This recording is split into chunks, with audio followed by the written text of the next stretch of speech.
Well, we knew something had to change because 11 straight losses, not going to get it done, especially when you finish the season 1-11. Now we know part of the change, and starts with Jim O'Neill. You are Locked On Northwestern, your daily podcast on the Northwestern Wildcats, part of the Locked On Podcast Network, your team every day.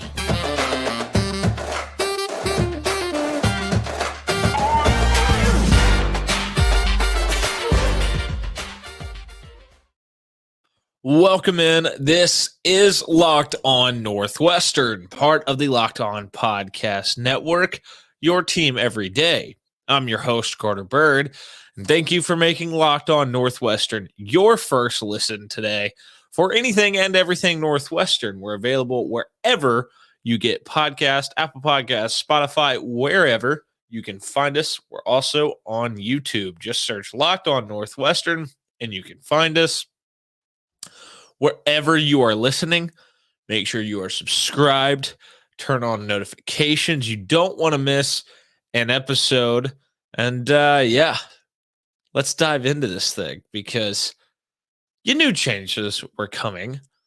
Changes are coming around the country to staffs everywhere, including, look, keep an eye on Alabama, keep an eye on Texas A&M, keep an eye on Kentucky, just to name a few. And those are some programs that are various degrees of success.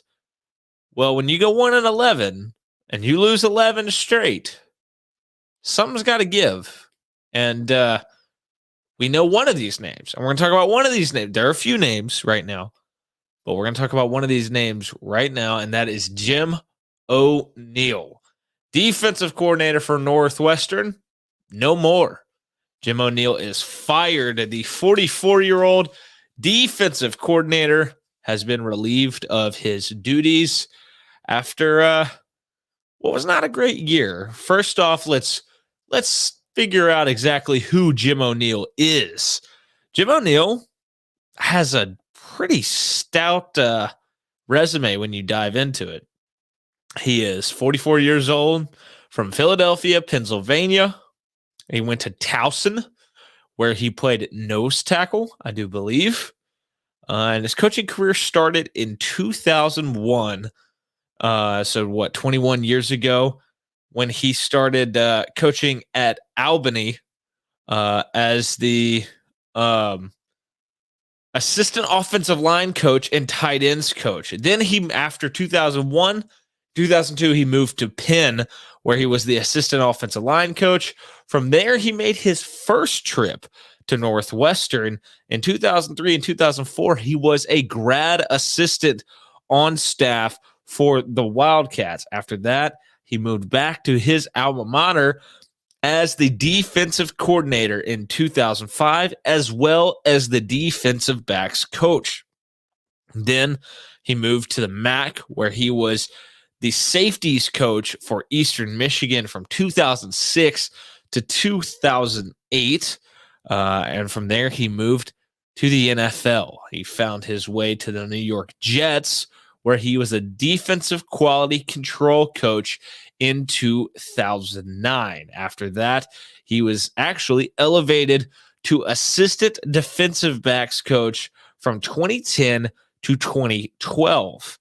Then he became the linebackers coach for the Buffalo Bills in 2013 before becoming the defensive coordinator for the Cleveland Browns from 2014 to 2015. After that, he headed out west to San Francisco, where he was the defensive coordinator in 2016 for the 49ers.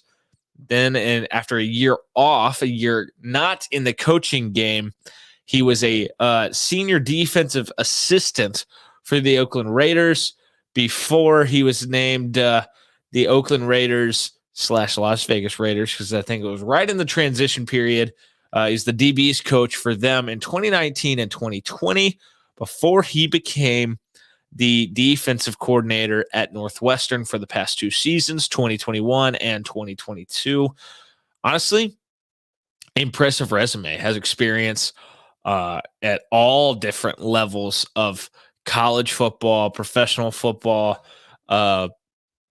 has coached several different positions, has been defensive coordinators at the highest level, and several different levels across along the way. Look, I mean, this is part of coaching that really sucks. Um, Having to let somebody go, and um, that Fitz didn't enjoy this. There's always a human element of coaching changes that can sometimes kind of go by the wayside, not be thought about. And I think this one is probably an example of that after 2 years. I mean, Jim O'Neill, he's going to have to, if he wants to continue coaching, he's going to have to pack his stuff up and find somewhere else to go. But that's part of the job. That's part of why these coaches do make a lot of money. When you lose 11 straight games, you knew changes were coming. Jim O'Neill was the biggest name of the changes that were made. When you lose 20 out of 24, something's got to give. Something's got to give.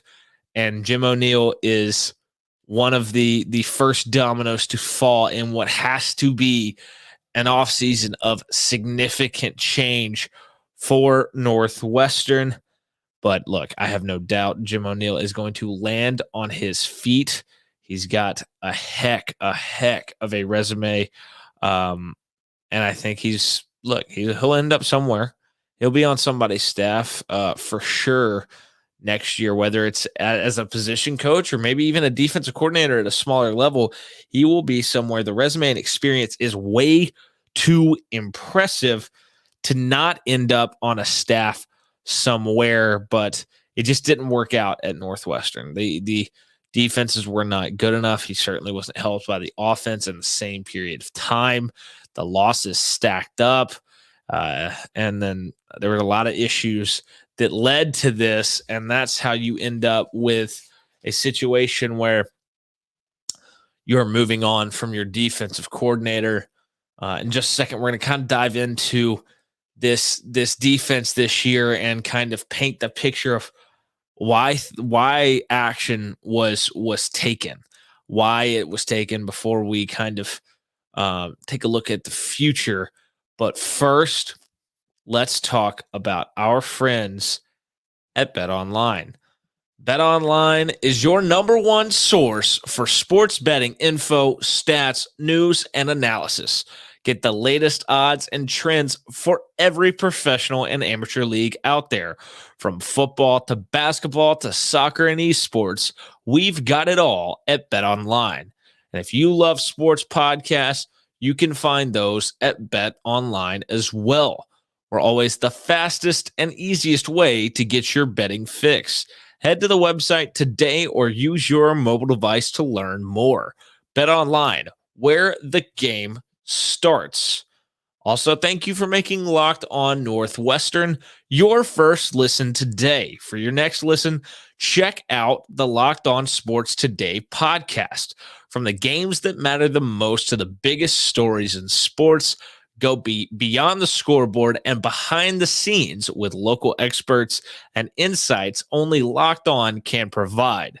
Locked On Sports Today, available on this app, YouTube, and wherever you get your podcasts. All right, let's jump into kind of this season, the season that was for Northwestern football, because for the defense specifically, because we are talking about Jim O'Neill's dismissal. You allow 374.8 yards per game on the defensive side of the ball. That is good for 66th in the country. Not too bad in that aspect, but you allow 28.33 points per game. Again, not the worst thing ever, 84th in the country. But kind of as you go, some of these stats are not going to be as pretty. 191.3 rushing yards allowed per game. Second year in a row, you've been really bad against the run game. And you didn't start awfully. It really got out of whack as the season went along.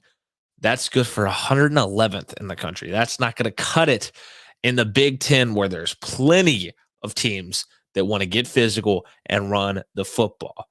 Because the run game was not that good, you did see the passing numbers not that bad. 183.4 passing yards allowed per game, 14th in the country, which is a little bit misleading. When you don't have to put the ball in the air, and teams are playing with big leads, they're not going to throw it as much. And I think that's what you saw this year.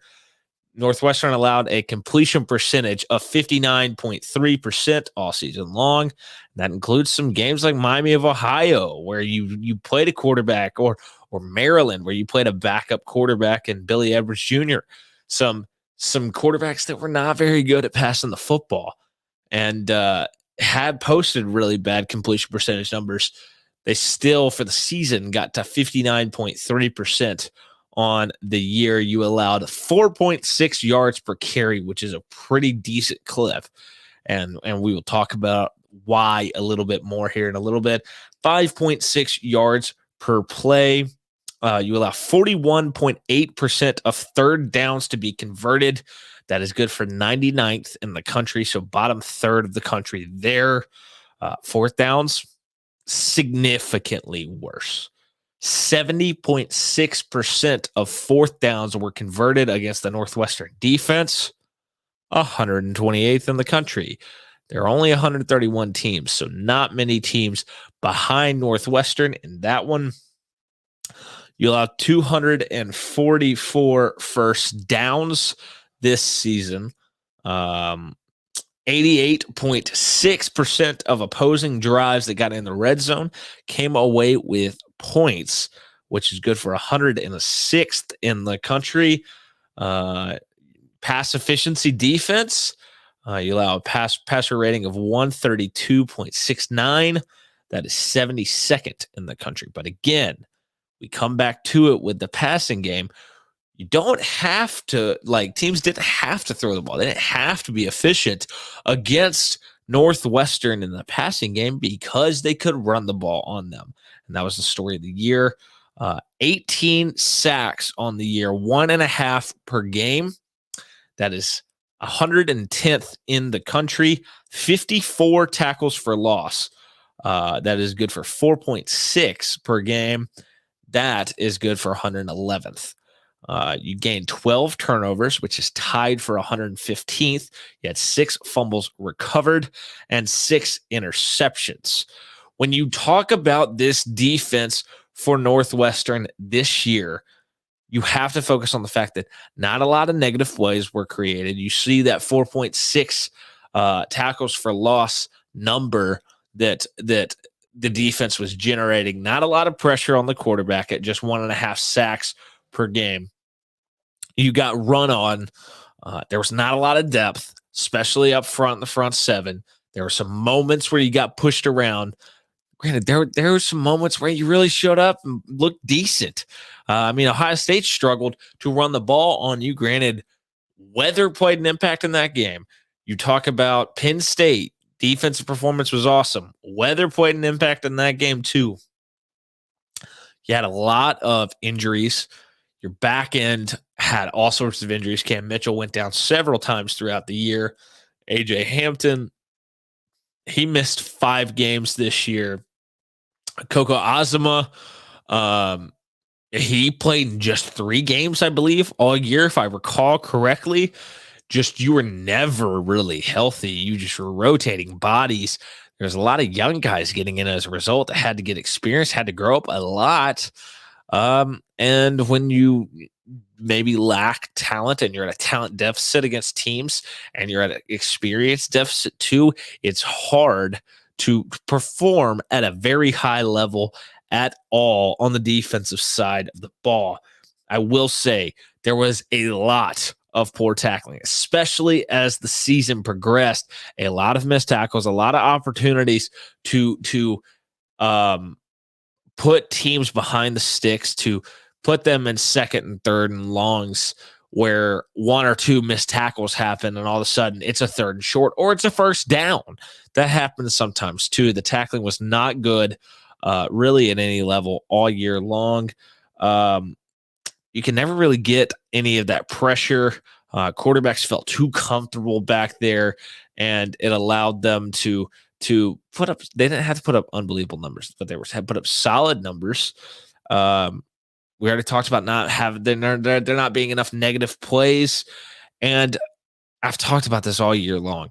There's just a general lack of speed on this Northwestern defense right now, especially in that second level with the linebackers. When you get those guys having to run sideline to sideline, that's not their game. They're good at coming downhill and making plays kind of between the tackles. And that's when we saw them at their best. When they had to run sideline to sideline, when teams could use their speed to get to the edge, that Northwestern defense struggled pretty mightily, and it was painful to watch. When you got those linebackers in coverage, some teams did a really good job of doing that. It's just they can't hang with them. They can't hang with them, and it doesn't work. There's a lack of speed. We'll talk about that later. I'll be honest. I come back to this play because I don't think we realized just how much of a turning point it could have been for the season. So you lose to Duke by 8. Where Evan Hull fumbles going across the goal line to try to tie it up and force overtime. In that Duke game, there's a play early. Cam Mitchell's in coverage. He believes it's offensive pass interference. He lets the receiver go, and the receiver catches the ball.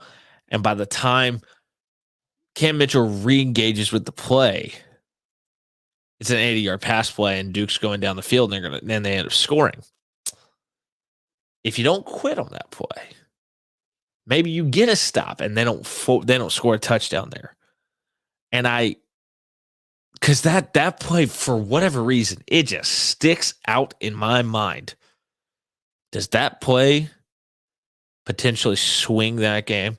And all of a sudden, the entire season looks different because you're 2-0. You're 2-0 going to with Southern Illinois coming to town. You probably win that. Then you're 3-0. Then you've got Miami of Ohio. You're feeling good about yourself. You probably win that. Then you're 4-0. And we saw the fight against Penn State, and we saw the fight against Maryland, and we saw the fight against Purdue and Ohio State. I'm not saying you beat Penn State. I'm not saying you beat Ohio State. But is there a bigger level of buy-in? It's probably not fair for me to point out that play, but that play in my mind encapsulated what this season became, because it was a moment where bad break for Northwestern. And not only did Northwestern have the bad break happen, but they let the bad break beat them twice. And it turned out to be critical. And then everything just felt like that was really where the snowball first started to form for me. But that one just sticks out to me. And it's probably not fair for me to talk about that specific moment. But it is the one that sticks out, that, like, if the 80-yard catch is not allowed, if it's just a normal PI, questionable as it may have been, because it arguably should have been offensive PI. How does everything change? The branch of the timeline, how does that go? Just curious as I sit here and think about it. In a second, we're going to talk about what Northwestern loses and what they need. But first, I want to thank you for making Locked On Northwestern your first listen today. For your next listen, check out the Locked On Sports Today podcast, the biggest stories of the day, plus instant reactions, big game recaps, and the take of the day. Available on the Odyssey app, YouTube, and wherever you get your podcasts. All right. What does Northwestern lose on the defensive side of the ball? Besides the defense coordinator and your defensive line coach, which we will talk about more in the future. You're going to lose some faces off this defense, too. Adebawore, Declan Carr, Ryan Johnson, Henrik Barnt, Jeremiah Lewis, maybe leaving as well. AJ Hampton, Devin O'Rourke. You're losing a couple big leaders on this defense that one we knew coming into the year was going to be a big leader. The other had to step up due to injury. But Adebawore, he's leaving for the NFL. He's accepted his Senior Bowl invite. He was the leader on the defensive trenches, captain of the team, sack leader. Bruce Feldman's freak list. And he's everything you'd want. The numbers may not like blow you out of the water, but he's the best defensive lineman this year. He's gone. How do you replace a guy like that? What he means to the program. Jeremiah Lewis, the Duke transfer, DB, played safety, a lot of safety this year, actually. He stepped up when guys went down. I guess theoretically he could return with his COVID year, or he could leave. He could leave, try to go pro. He could, which probably isn't going to happen. He could go somewhere else. I mean, he's already played 45 years of ball, I do believe. Then you've got a couple transfers. Wendell Davis Jr., the Pitt transfer linebacker who transferred in this year. He's back in the portal. Tyler Haskins, defensive back. He's in the portal as well. These are bodies on a defense that did not have a lot of depth that are not coming back. How do you replace that? You got to leverage the transfer portal somehow. I don't know how that's going to happen at Northwestern right now with the way the game's being played around the country with NIL. You desperately need an influx of talent. You've got a solid class, but how do the changes on staff affect this recruiting class here in the next few weeks? You need speed. You need speed really badly. You need athleticism. You need depth. You need depth. You don't have depth, especially in the front seven, especially in the trenches. Can you kind of go back to the way things were with Mike Hankwitz's scheme? Because you were really good defense in that. I think the Northwestern Rivals team, I think they made a good point that it was confusing when Jim O'Neill, one of his first interviews, he was like, yeah, the defense is 75% different. And there's like, what? Why? If it's not broke, why fix it? Well, it didn't go well. It wasn't fixed because you were a daggum good defense before Jim O'Neill. And things just didn't work out. And that's not saying Jim O'Neill's a bad coach. That's just, it didn't work at Northwestern. You have to find a way to stop the run. You've been in the bottom third of the country the last 2 years, 119th and 111th in run defense the past 2 seasons. You need somebody who can go recruit at the defensive coordinator position. You need somebody who can go get that talent because you need it. You can't allow opposing teams to crack 30 points 7+ times a year. That can't happen because the offense, when the offense is scoring 16.3 points per game or however many it is, that ain't going to cut it. That ain't going to cut it. You have to hold teams to a lower point total. You can't let Illinois drop 41 on you, which some of it's not the defense's fault. I know. You can't let Iowa do what Iowa did to you. That was awful. That was, I mean, that was the time that Fitz didn't have positives in his post-game press conference. None of them. That didn't really happen. But yeah, you got to figure out what the plan is. Something had to change, and it's probably the right move. If anything, there should be more change than just the 3 coaches that did change. And we're going to talk about the other ones later. But Jim O'Neill's the start. He's the biggest position that has turned over. The defensive side of the ball needs help. Somebody's got to fix it. Right now, Fitz is looking around trying to find answers. Be interesting to see what he comes up with. That's probably going to do it for today's show. Thank you for tuning in to Locked On Northwestern. Thank you for making us your first listen every day. We really appreciate it. We're available wherever you get podcasts, Apple Podcasts, Spotify, wherever you can find us. We're also on YouTube. Just search Locked On Northwestern. Wherever you're listening, make sure you turn on notifications. Make sure you turn on, you subscribe. Make sure you leave a comment. Make sure you give some feedback. Trying to make the show better at all times. We will be back tomorrow. Haven't really decided what we're going to talk about.